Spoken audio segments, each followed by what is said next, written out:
Hello students, in this session I am going to explain the following three problems. Here is our first question.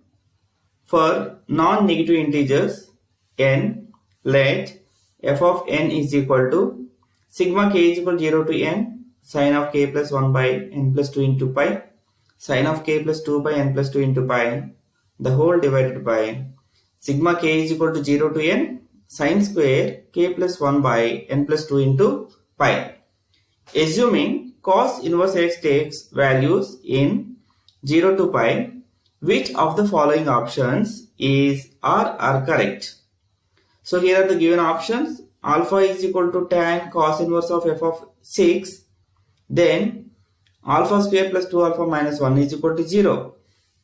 The option B, f of 4 is equal to root 3 by 2. Option C, sine of 7 cos inverse f of 5 is equal to 0. And option D is limit n tends to infinity f of n is equal to 1 by 2. So before you look at the options, first we need to simplify the given expression.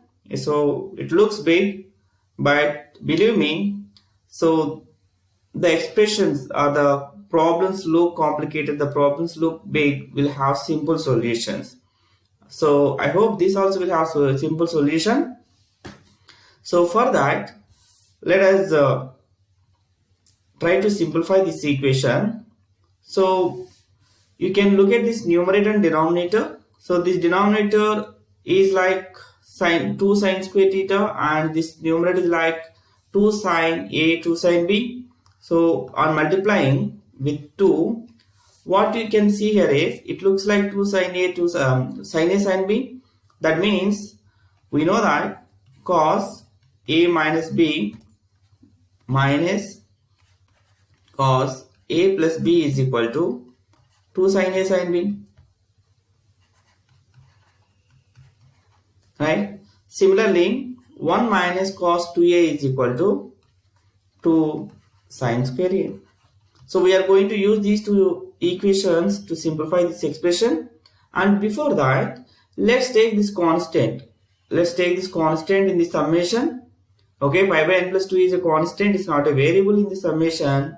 So let pi by n plus 2 is equal to theta.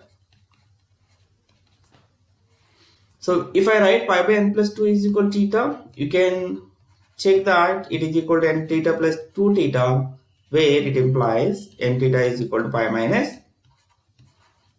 2 theta. Right? So now let's simplify this expression. So for that, I am rewriting this equation. So that is, by taking 2 and 2 here. So you can write 2 into sigma k is equal to 0 to n sine of k plus 1 into theta sine k plus 2 into theta.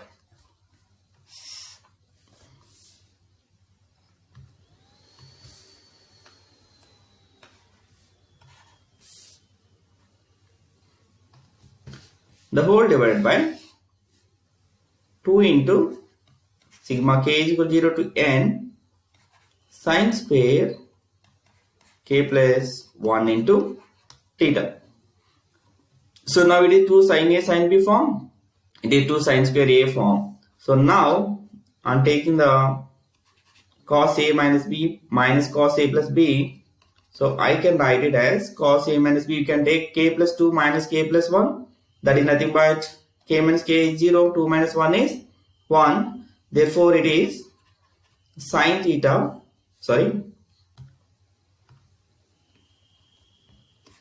it is cos theta minus, so on adding these two, we will have cos k plus k is 2k and 1 plus 2a is 3, 2k plus 3 theta. So whole divided by, so this is 1 minus cos 2a. So simply writing sigma k is equal to 0 to n. So 1 minus cos into 2k plus 1 theta. I am writing it as 2k plus 2 theta. Right? So here cos theta is a constant. if it is a constant, how many terms we have here? K equals 0 to n. We have n plus 1 terms. We have n plus 1 term. So then n plus 1 cos theta minus sigma k equals 0 to n cos of 2k plus 3 into theta. The whole divided by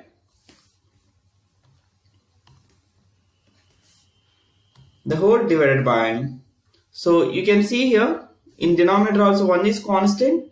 So taking that constant out of the summation, we'll have n plus 1 minus sigma k is equal to 0 to n cos of 2k plus 2 into theta. That's it. Now we have to simplify this. So we have to simplify the summation in the numerator and the summation in the denominator. So let's try to simplify that. So let us take the summation in the numerator separately. Sigma k is equal to 0 to n cos 2k plus 3 into theta. Right? Now let's try to expand it.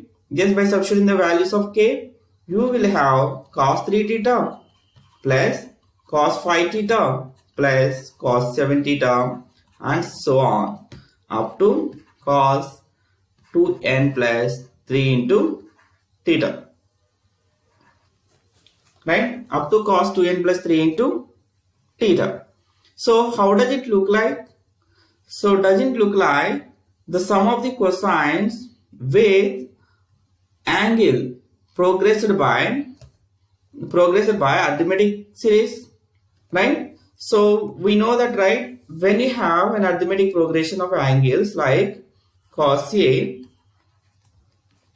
plus D, cos A plus 2D and so on, when you have n terms, that is cos A plus n minus 1 into D.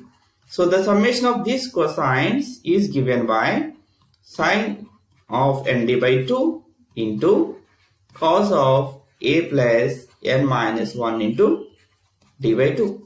The whole divided by sine d by 2. Right? Now on comparing this series, with the series we have, so in place of A we have 3 theta. In place of A we have 3 theta and our D is 2 theta and N is N plus 1. Now let's substitute all these values to get K is equal to 0 to N cos of 3k plus 2 into theta is equal to then sine of N is N plus 1 and D is 2 theta by 2, that is theta, into cos A is 3 theta plus n minus 1 is n plus 1, so that I am taking here n into d by 2 is theta divided by sine theta. Right? So now let's rewrite this equation, that is sine n theta plus theta. Right? So what is n theta here? We have seen here, right? N theta is nothing but pi minus 2 theta. So I am writing here sine pi minus 2 theta plus theta. I'm just replacing n theta with minus pi minus 2 theta. Here also you can replace cos 3 theta plus n theta is nothing but pi minus 2 theta, the whole divided by sine theta. So what do you have here? Pi minus 2 theta plus theta is nothing but pi minus theta. So sine of pi minus theta is sine theta. So sine theta by sine theta, it gets cancelled. And cos 3 theta minus 2 theta, so this is theta. So cos pi plus theta. So cos pi plus theta is minus cos theta. So the cos pi plus theta is minus cos theta. It is in third quadrant. So in third quadrant cos is negative. So it means that the summation of this 3k plus 2 into theta, the sigma k equal 0 to n cos 3k plus 2 into theta is nothing but minus cos theta. Similarly,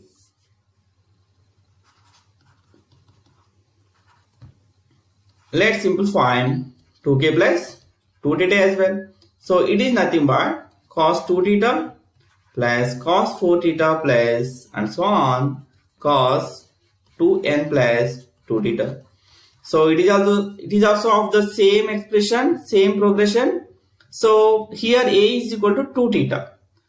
Okay, the only difference is a is equal to 2 theta, remaining all are same. So on simplifying this, what you will see here is, on simplifying this, you will get minus 1.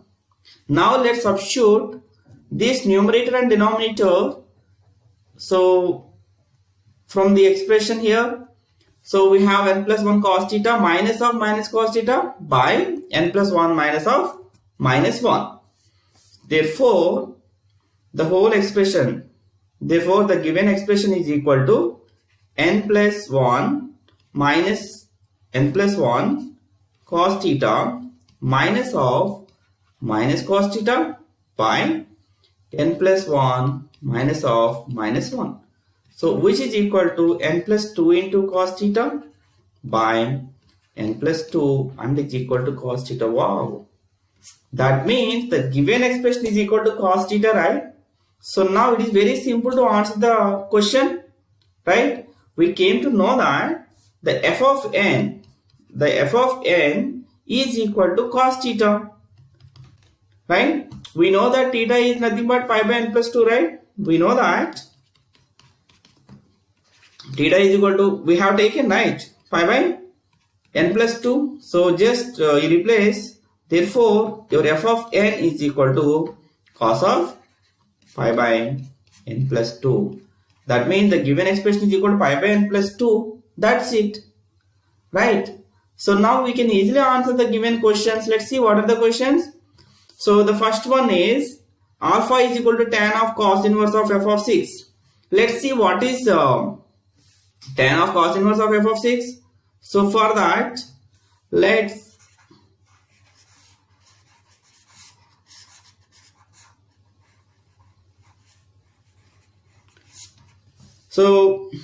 take here.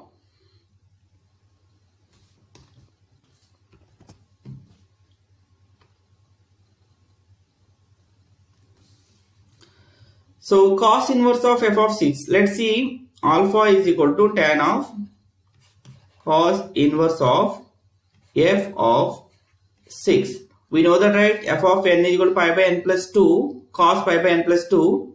Therefore, it is equal to tan of cos inverse of pi by n plus 2. N is 6 here, so that it is pi by 8.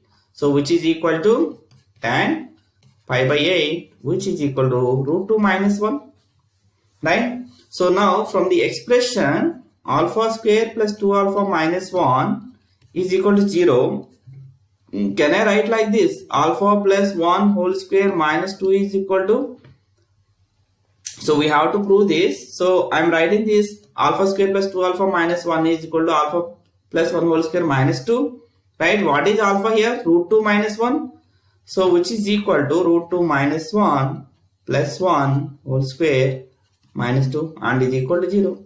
Hence it is correct. So option A is correct. Right? Now coming to the B. So to prove the B, so let's take here f of 4. F of 4 is nothing but cos of pi by 4 plus 2. It is nothing but cos of pi by 6. Cos pi by 6 is root 3 by 2. So B is also correct. Now coming to the C. So for C, it is sine of 7 cos inverse f of 5. So what is cos inverse of f of 5? Sine 7 cos inverse of cos pi by 7. Because f of n is equal to, what did you get? F of n is equal to pi by n plus 2. Right? Cos pi by n plus 2. Right? So that it is pi by 7 into 7. So sine pi and is equal to 0. So this is also correct. Now coming to this last one, D, limit n tends to infinity, f of n is equal to, so what is f of n here? Limit n tends to infinity cos pi by n plus 2. So when n tends to infinity, this cos pi by n plus tends to 0. So which tends to cos 0 and is equal to 1, so that it is not equal to 1 by 2. So that D is not the correct answer. So what are the correct options? A, B and C are the correct options. I hope it answered your question, students. Thank you. Now let's go to the next question. You can see here there are 6 matrices P1, P2, P3, P4, P5 and P6. Okay. So of course P1 is an identity matrix and remaining following some order, right, with 1 0 0 0 0 1 0 1 0 and so on, and X is given as sigma k is equal to 1 to 6 pk into, there is some matrix given 2 1 3 1 0 2 3 2 1 into pk power transpose, where pk power transpose denotes the transpose of the matrix pk.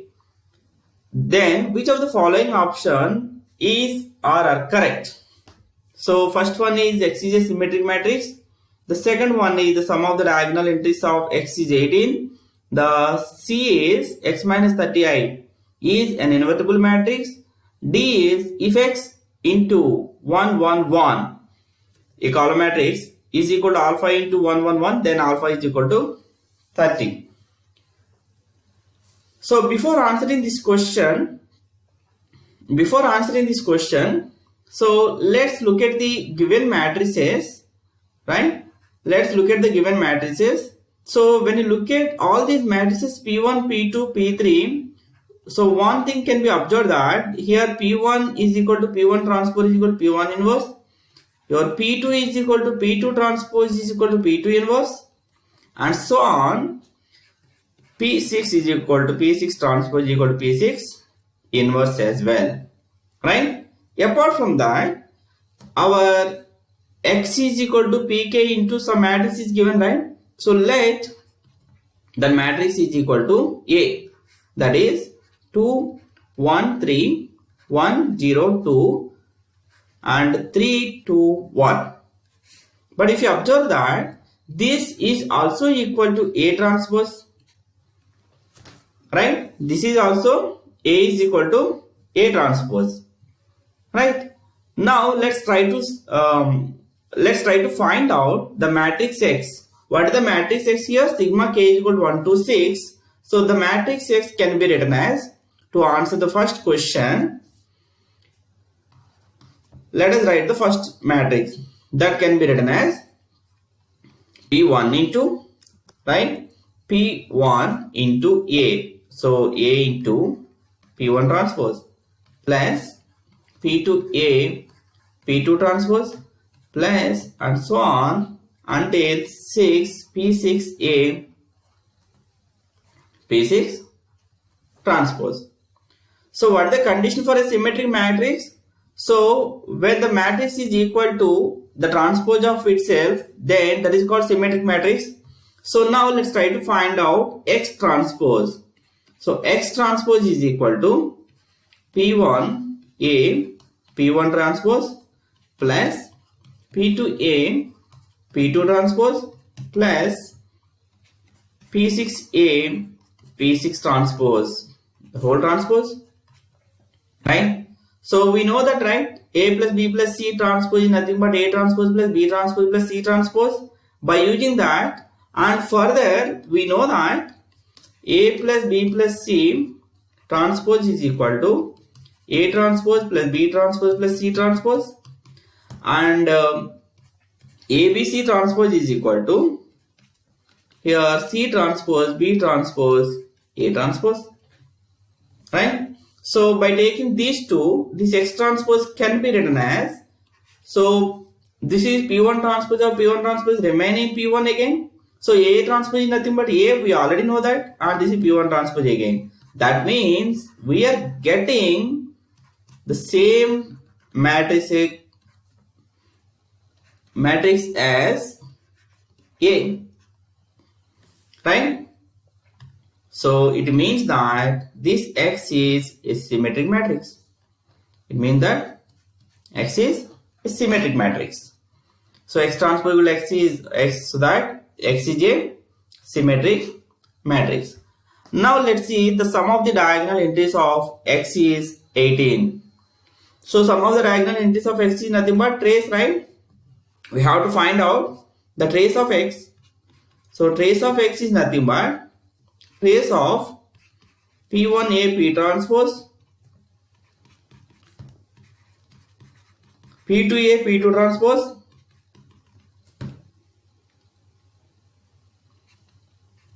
and it is P6A P6 transpose, right? The trace of all these. But we know that, right? Trace of ABC, trace of ABC is equal to trace of BCA and is equal to trace of CAB, right? So from this property, we can write trace of A P1 transpose into P1. So P1 transpose into P1 is nothing but I. Similarly, P2 transpose into P2 is an I. P3 into P3 transpose is an I. P4 into P4 transpose is an I.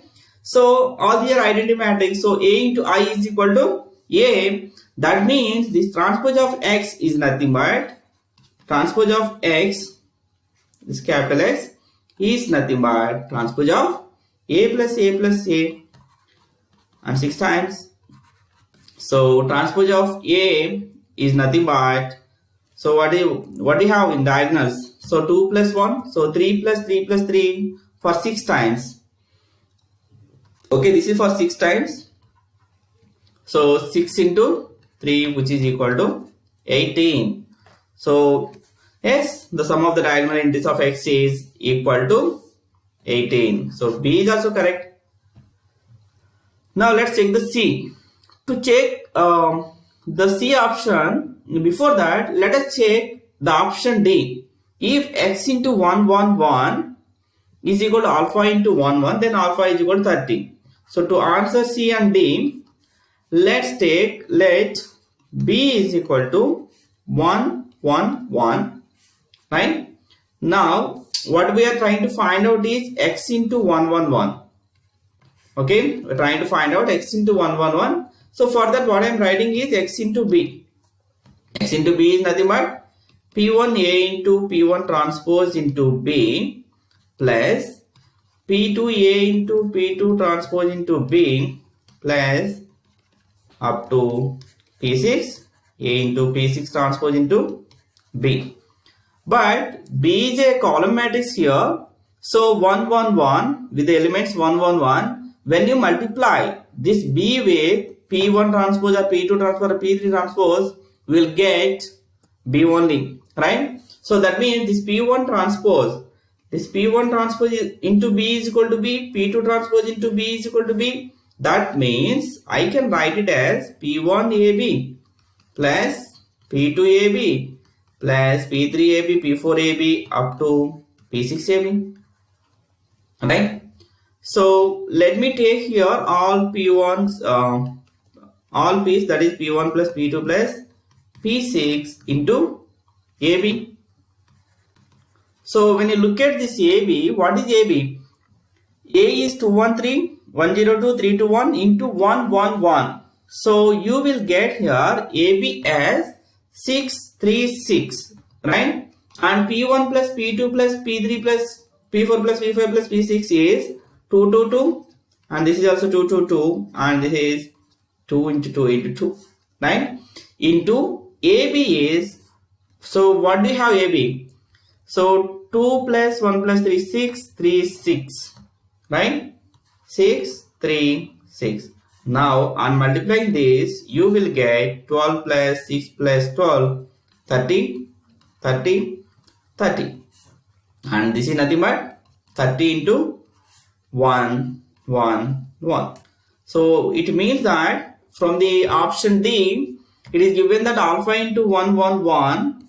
So your alpha is 30, right? Therefore, alpha is equal to 30. So D option is also correct. Now let's check with C. So what is option C here? So to check the option C, X minus 30i is invertible or not, right? X minus 30i is invertible or not. So in order to see that, let's take here, so xb minus 30b. So can I take that? Yes, I can take that, right? So from the above expression, so xb mine is nothing but 30b, right? Which is equal to, which implies, so I can write xb minus 30b is equal to 0. So which implies x minus 30i into b is equal to 0, right? So in order to check whether it is invertible or not, the determinant of x should not be equal to 0, right? So let's take the determinant of above this matrix. So what is the determinant of this? X minus 30i into the determinant of b is equal to 0. The determinant of x minus 30i. So we know that right, the property determinant of ab is equal to determinant of a into determinant of b. So from this we can say that. But here from the matrix B, determinant of B is not equal to 0. That can be clearly seen here. So when the determinant of B is not equal to 0, determinant of B cannot be equal to 0. So when it is not equal to 0, the only condition is determinant of x minus 30i must be equal to 0. So you don't need to write, in fact, okay. Determinant of B cannot be equal to 0, so that x minus 30i must be equal to 0, so that it is not invertible.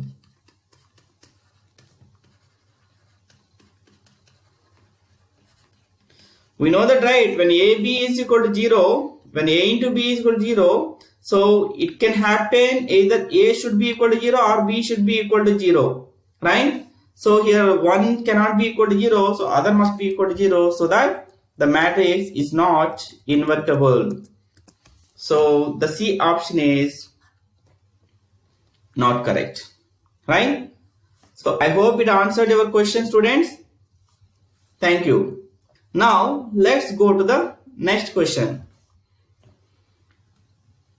It is a question from the coordinate geometry. So let's see the given data first. Let the circle C1 x square plus y square is equal to 9 and C2 x minus 3 whole square plus y minus 4 whole square is equal to 16 intersect at the points x and y. Suppose that another circle C3 x minus h whole square plus y minus k whole square is equal to r square satisfies the following conditions. The center of C3 is collinear with the centers of C1 and C2. The second condition is C1 and C2 both lie inside C3. The third condition is C3 touches C1 at M and C2 at N. Let the line through X and Y intersect C3 at J and W, and let a common tangent of C1 and C3 be a tangent to the parabola x square is equal to 8 alpha y. So nice. So there are some expressions given in the list 1 whose values are given in the list 2 below. These are the list 1 and list 2 you can see here. Right, list 1 we have 2h plus k, length of ZW by length of xy, area of triangle MZN by area of triangle ZMW, and alpha. And there are values in list 2, 6, root 6, 5 by 4, 21 by 5, 2 root 6 and 10 by 3. Which of the following is the only incorrect combinations? So what combinations are given? Let's see. One is that 3 to R, 4 to S, 1 to P, 4 to U. By looking at this, when you see that alpha is given as either 21 by 5 or 10 by 3. So unless otherwise, alpha has got a quadratic function, quadratic equation. So, one of these two must be incorrect. But let's go one by one here, right? Sorry. So, what shall we do is, to solve this type of problems, the statements look complicated, but when you represent all these statements graphically, the problem will be so easy. When you represent all these statements graphically, the problem will be so easy to solve. Let's see how to represent. You must be good at graphical representation of any statements from coordinate geometry, then you can easily solve the problems, right? So first look at this. We have C1, C2, C3. Let's try to draw the C1, C2 and C3. C1 is x square plus y square is equal to 9. It is in the form of x square plus y square is equal to a square. In that case,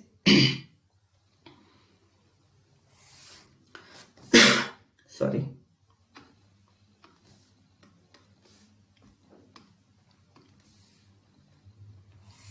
So in that case, so let's draw one circle here. This is x coordinates and this is y.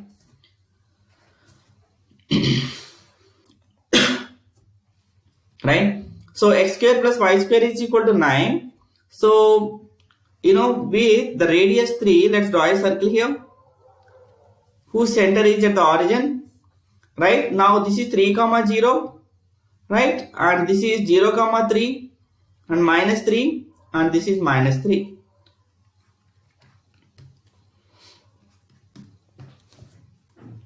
That is C1.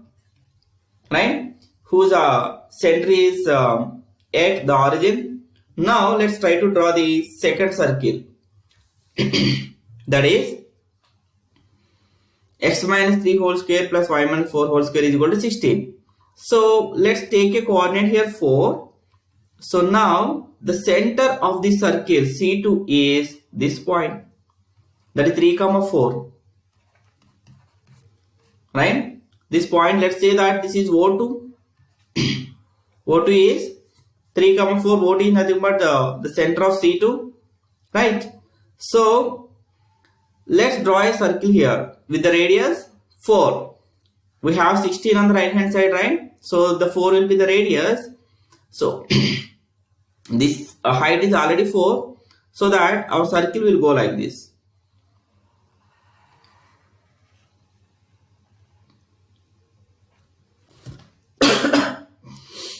This is C2. Right? So now C3 satisfies the following condition. Center of C3 is collinear with the centers of C1 and C2. So center of C1 is O, center of C2 is O2. So that means the center of C3 also lies on this line. Right? So let's draw the C3 now.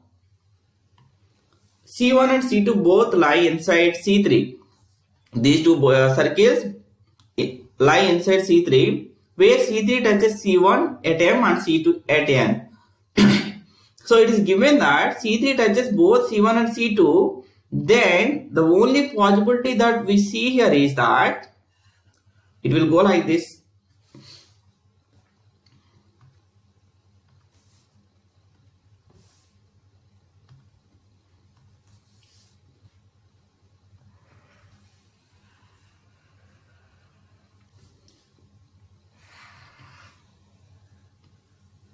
Right? So this is our C3. Right? So C3, center of C3 coordinates are h, k. Right? But we do not know the position of h, k as of now. But it is given that C3 touches C1 at M and C2 at N. So this Mn now, the diameter of the circle, Mn is diameter of the circle. What is Mn here? By looking at the diagram, Mn is nothing but this MO plus OO2 plus O2N.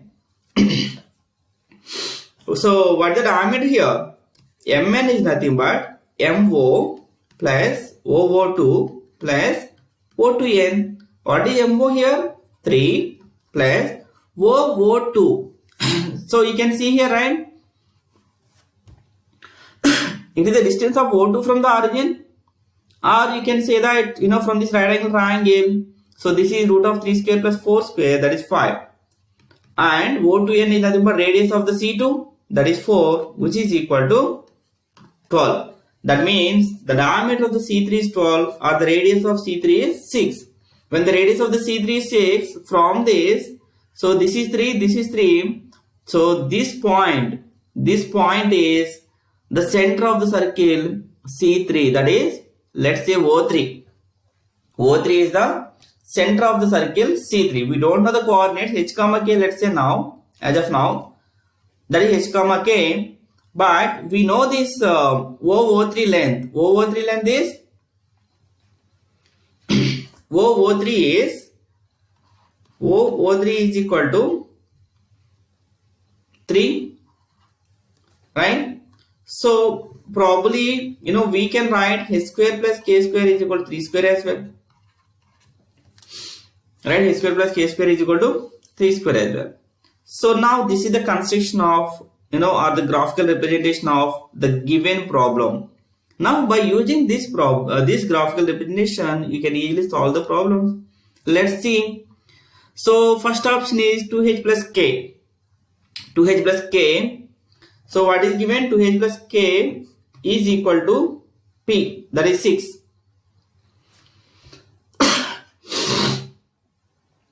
Sorry. Yeah. Let's check that. In order to check that 2h plus k is equal to 6 or not, so okay, first let me complete the complete representation, guys. I think we forgot something.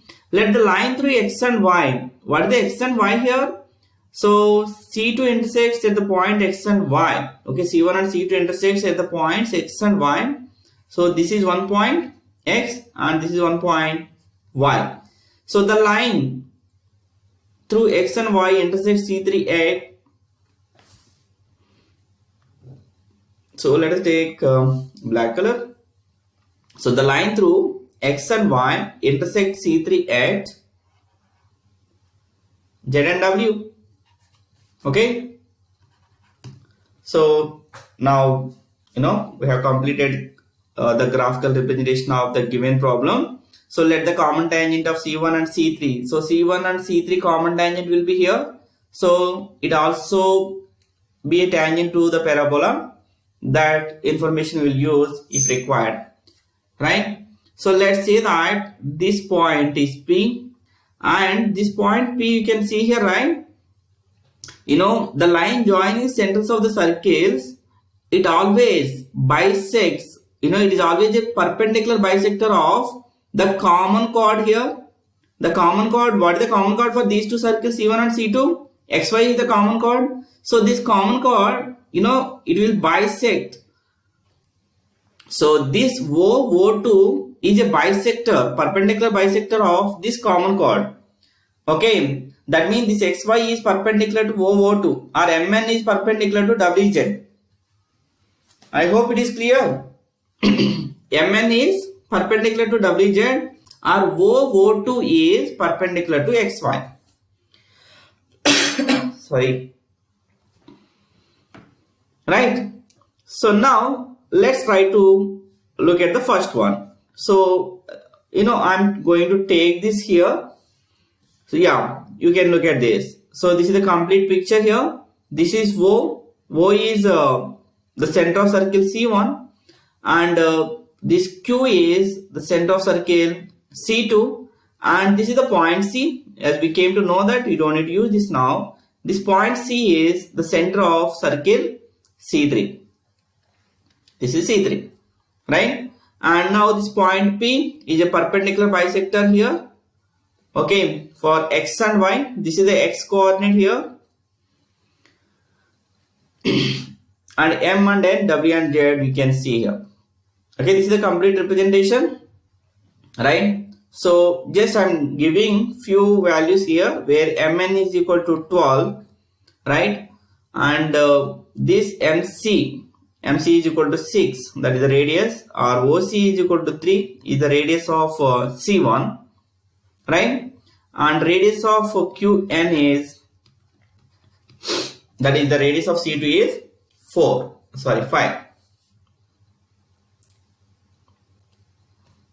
Sorry, it is 4. Q1 is 4 only, right? Yeah, 4. Now let's see the first one. In order to see that the first option 2h plus k, whether 2h plus k is equal to 6 or not. For that, so let's look at the possible values we have here. Now we have already seen that h square plus k square is equal to 3 square, that is equal to 9. And we know the slope here, right? The coordinates of C, h comma k, q 3 comma 4, this is O 0 comma 0. So the slope of this line OQ is equal to the slope of the line OC. So that is nothing but I can write 4 minus 0 by 3 minus 0 is equal to k minus 0 by h minus 0, which is equal to k by h is equal to 4 by 3, or you can write k is equal to 4 third by h, 4 third h. So now let's substitute here 4 third h. Therefore, h square plus 4 square by 3 square h square is equal to 9. This further can be written as, what is this? 9h square plus 16, 25h square by 25 by 9 h square is equal to 9. So, which gives a value of h is equal to 9 by 5. Right? If h is 9 by 5, then what is your k? K is 4 third into 9 by 5. This is 12 by 5. So now let's see what is the 2h plus k value.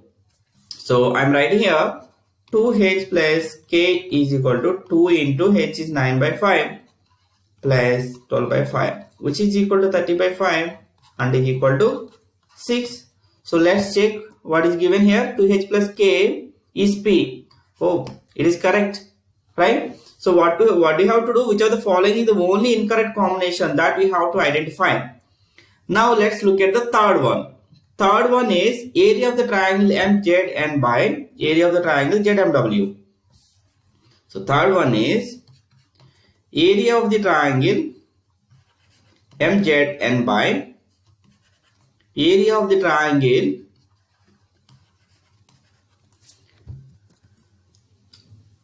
ZMW. Okay, it is the area of the triangle MZN by ZMW. So let's see what the area of the triangle MZN.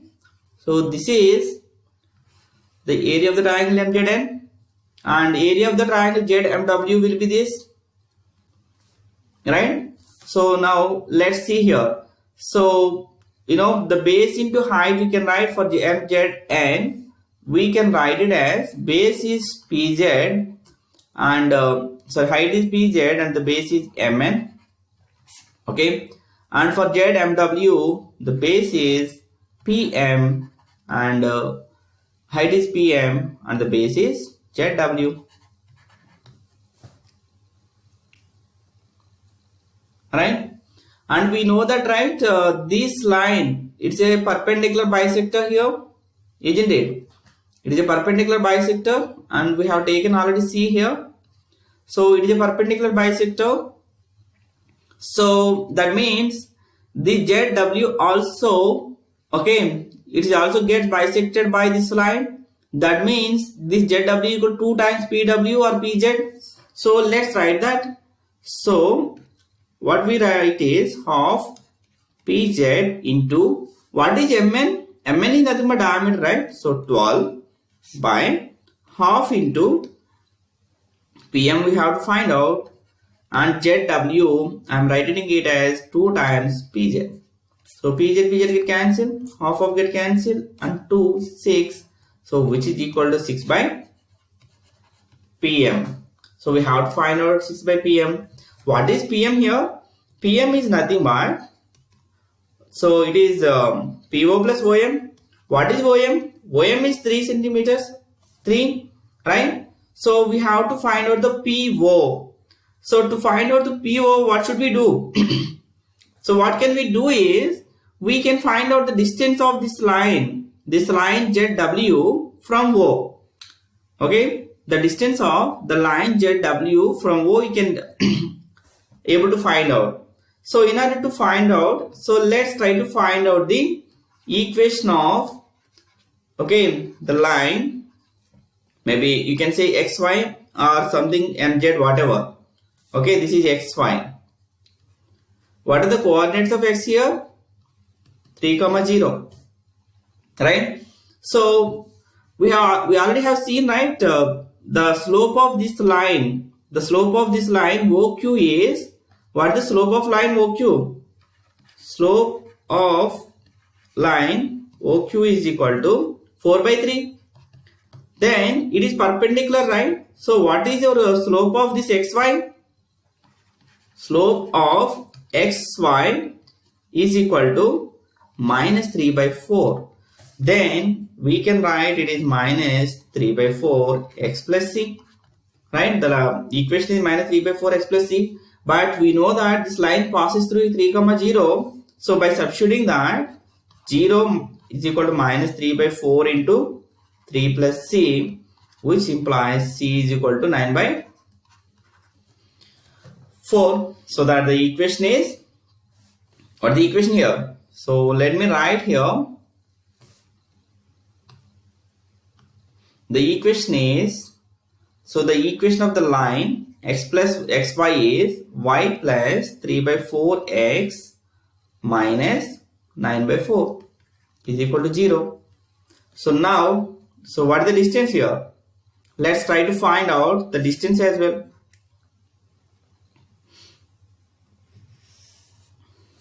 The distance, okay, you may say the perpendicular distance of xy from O is equal to, so what is that? Mod c by, that is 9 by 4, okay, minus 9 by 4, I am taking 9 by 4, root of 1 square plus 3 by 4 square. So which is equal to, this is 9 by 4 and this is 16 plus 9, 25 by 4, that is 5 by 4. So this is equal to 9 by 5. Now what is your PM? PM is equal to PO plus OM. PO is 3 plus 9 by 5, which is equal to 24 by 5. That's it. You substitute here. So 6 by 24 by 5 and is equal to 30 by 24. That is equal to 5 by 4. So that means your third area of the triangle MZN must be equal to 5 by 4. It must be 3R. Is that given? Yes, 3R is given. So that is also correct, right? So 3R is also correct. That means two options are correct here. A is correct, C is correct, right? So we have to check now whether B is correct or D is correct. So one of these two must be incorrect answer. So for that, what do you have? So it is given that the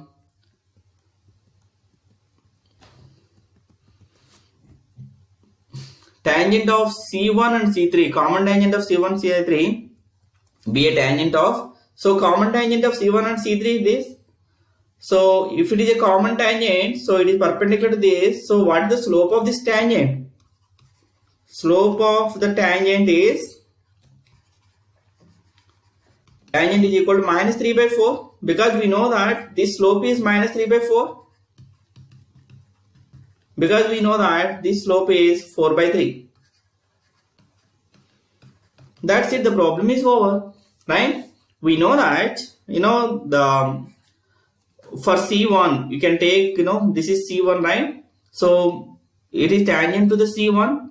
So when you have x square plus y square equal to a square, then that will be mx plus or minus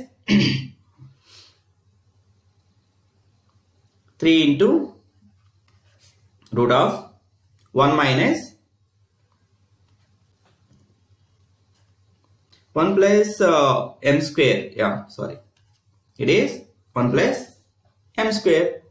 So this is for C1. And for parabola, so what we take here is, we take the negative because, okay, just 1 second. Let us write this as well.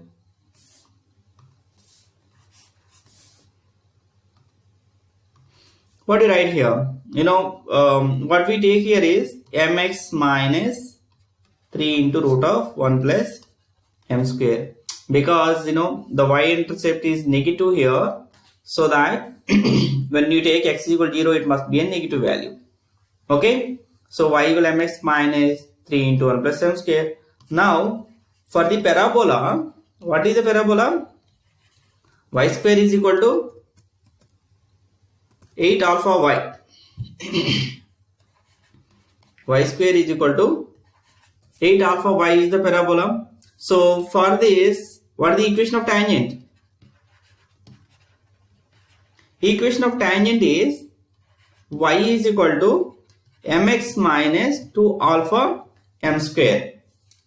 Okay, it is equal to mx minus 2 alpha m square. So just compare these two. First, this is for C1, equation of tangent. So just compare these two. So mx and mx, so this must be equal. So that is 2 alpha m square must be equal to 3 into root of 1 plus m square.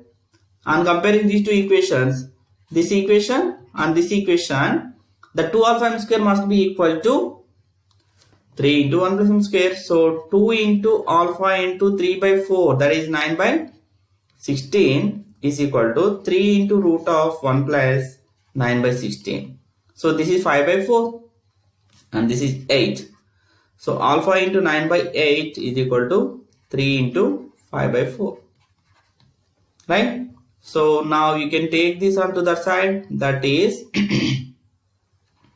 3 into 5 into 8 by 9 into 4. So that is 2 and this is 3, that is 10 by 3. Your alpha is 10 by 3. So let's see the value. So alpha is equal to 10 by 3. That means your 4 must be U. That means your D option is correct. So 4 cannot be equal to 21 by 5. So B is wrong. So the only incorrect combination among all these options is B. Right, students? I hope you got it. So I hope this answered your question. Thank you.